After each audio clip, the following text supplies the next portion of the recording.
Aujourd'hui, on va parler plutôt d'un dérapage. Un dérapage qui date d'une semaine, mais qui n'en finit pas de prendre de l'ampleur sur le net, sur Internet, puisque c'est une vidéo.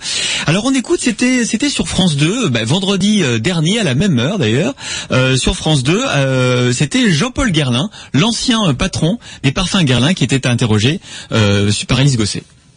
Je vais vous faire un parfum, et elle m'a dit j'aime le jasmin, la rose et le santal. Pour une fois, je me suis mis à travailler comme un nègre. Je sais pas si les nègres ont toujours tellement travaillé, mais enfin ça... Voilà, ce qui pose problème évidemment, c'est la deuxième partie. Je ne sais pas si les nègres ont toujours beaucoup travaillé. Alors, bien sûr, c'est idiot, d'abord parce que nègre a une connotation péjorative, évidemment, et puis faire de l'humour sur le travail des nègres, c'est pas très malin, c'est même assez idiot, c'est du racisme, on peut le dire. Mais est-ce que ça vaut vraiment le déchaînement de protestations, les menaces de boycott? Alors, il y a eu un très beau papier sur le blog d'Audrey Pulvar, qui répondait à Guerlain en disant l'arabe menteur, l'arabe voleur, le chinois travailleur mais sale, le juif cupide, la française sexuellement libre, le latino chaud lapin, la négresse panthère, la négresse lascive, le nègre danseur, le nègre rieur, le nègre footballeur, le nègre paresseux. En cherchant un peu, on pourrait en trouver d'autres, des idées à fournir à monsieur Jean-Paul Guerlain pour son petit précis de clichés racistes. Cher monsieur Guerlain, vous dont l'un des parfums suffisait à lui seul à rassurer l'enfant que j'étais quand sa mère s'absentait, vous dont le nom m'a accompagné de mère en fille, de sœur en sœur, aussi loin que remontent mes souvenirs et dont je ne pourrai plus jamais porter la moindre flagrance. C'était Audrey Pulvar qui réagissait donc à ces propos racistes de Jean-Paul Guerlain. Alors, on ouvre le débat. Est-ce que il y a maintenant un appel au boycott des produits LVMH, puisque ça a été racheté par le groupe LVMH. Est-ce que ça vaut quand même est-ce qu'il faut interdire les parfums Guerlain aux États-Unis? Il y a des groupes américains qui se posent la question. D'ailleurs, avec Patrick Lozès. Bonjour Patrick Lozès. Vous êtes président du Conseil représentatif des associations noires de France, du CRAN, et vous, ça vous a évidemment énormément choqué, et vous souhaitez qu'il y ait des conséquences.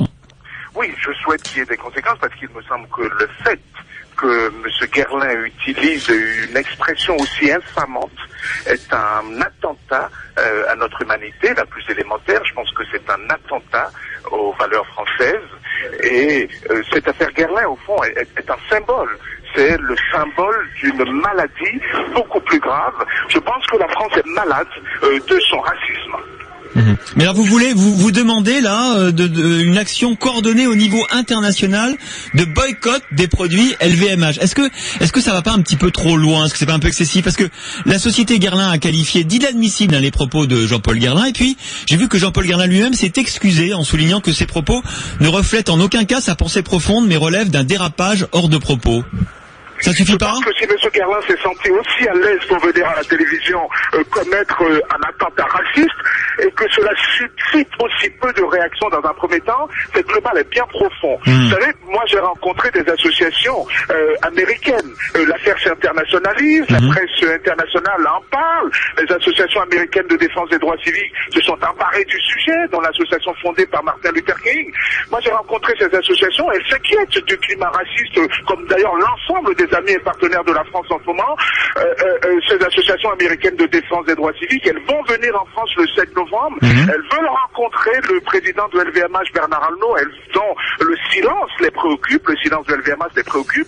Elles veulent rencontrer le président de la République. La société Guerlain a quand même qualifié d'inadmissible les propos de Jean-Paul Guerlain. Oui, mais Guerlain, c'est pas Guerlain s'est prononcé, mais LVMH ne s'est pas prononcé. Et vous savez qu'aux États-Unis, les gens ne font pas la différence. Les produits Guerlain, ce sont les produits LVMH. Je veux dire qu'il y a vraiment un ras-le-bol aujourd'hui. Il y a un ras-le-bol du racisme en France, et cela pourrait bien descendre dans la rue. Et je pense que le silence de LVMH dont nous parlons, c'est peut-être le silence de la société française. Et il faut vraiment que, ensemble, tous ensemble, nous nous demandions ce que veut dire notre silence commun. Moi, je suis un citoyen français. Je ne veux pas que cette affaire se transforme en une affaire entre blanc et noir. C'est une affaire universelle. C'est un attentat aux valeurs françaises. C'est un attentat aux valeurs humanitaires les plus élémentaires. C'est cela qui est important aujourd'hui. Merci Patrick Lozès, vous restez avec nous. Je reçois Michel Maffezoli, qui est sociologue, membre de l'Institut universitaire de France et auteur de Le Temps revient. Bonjour Michel Maffezoli. Bonjour. Bonjour, cher monsieur, bonjour. Alors, est-ce que vous êtes autant choqué? Je crois que vous avez beaucoup étudié un petit peu le politiquement correct des mots, etc. Est-ce que dans cette affaire-là, il y a quand même du racisme. En tout cas, manifestement, il y a un dérapage. Est-ce que pour autant, il faut faut se montrer autant indigné et en faire autant, d'après vous? Non, pas du tout. Pour moi, je dirais même c'est une sottise de monter en épingle une affaire qui est ridicule et qui est scandaleuse. Le propos est inadmissible. Bon, on va pas revenir là-dessus. Ça délimite peut-être ce qu'est M. Guerlain. Moi, je ne le connais pas, je n'en sais rien. Mais à partir de là, en faire une affaire Guerlain, une affaire LVMH, cela me paraît totalement exagéré et peut-être montre bien d'une certaine manière comment, dans le fond,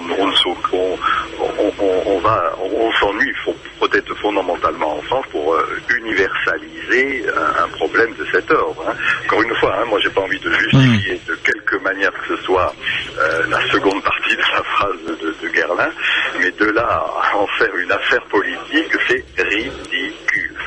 D'autant que si tant est qu'il y ait véritablement des conséquences concernant le boycottage de LVMH, cela poserait aussi quelques problèmes peut-être pour les salariés, les employés, les ouvriers qui travaillent pour ces entreprises-là, que ce soit Guerlain ou que ce soit LVMH en général. Voilà. Ce que vous dites en fait, Michel Maffezoli, c'est que raison gardée, disons, raison gardée, bon sens et raison gardée. Ce que vous dites aussi, Michel Maffezoli, c'est qu'à force d'interdire de dire des choses, on ne sait plus qui est raciste et qui ne l'est pas. Au moins comme ça, voilà, c'est clair, on sait qu'il est raciste. Oui, voilà. Bon, on ne revient pas là-dessus. Hein. C'est après tout. Moi, je ne connais pas ce monsieur.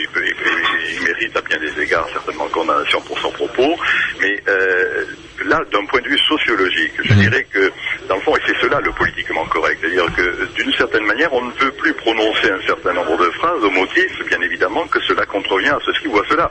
Je prends un exemple qui, avant de venir, me venait en tête. Si je vais, expression française, traiter quelqu'un de Anne Batté, eh ben, je risque d'avoir Madame Brigitte Bardot qui va me faire procès parce que il faut pas stigmatiser les ânes. Et on pourrait trouver des kilos d'expressions comme cela qui peuvent être, encore une fois, non politiquement correctes. Moi, ça me paraît dangereux dans un pays. L'expression que j'ai employée concernant ce propos, c'est de dire qu'on ne peut plus péter de travers. Hein. Là, encore une fois, le bon sens devrait nous inciter à un peu plus de prudence en la matière, c'est-à-dire attention, on arrive dans un moment où on va aseptiser nos sociétés, et ça me paraît beaucoup plus dangereux. Alors, il y a quand même des expressions qui choquent, qui blessent nos compatriotes. Jean, par exemple, Jean qui est au 32-16, bonjour Jean.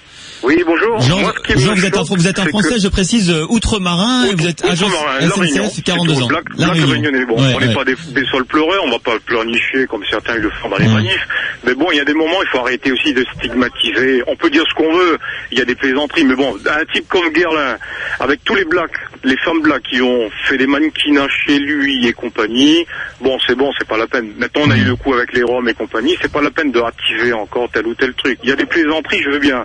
Mais bon, là, il faut arrêter. Personnellement, je boycotterai, parce que j'avais l'intention de dépenser au moins 150 € en fin d'année de parfum et compagnie. Je boycotterai. C'est tout. Et moi, ce que j'ai pas aimé aussi, c'est l'attitude d'Audrey Pulvarde. C'est que là, entendu, elle a défendu, c'est bien. Elle, c'est comme Thuram, elle a pas aussi le monopole des blacks. Les blacks, chacun se défend comme il veut.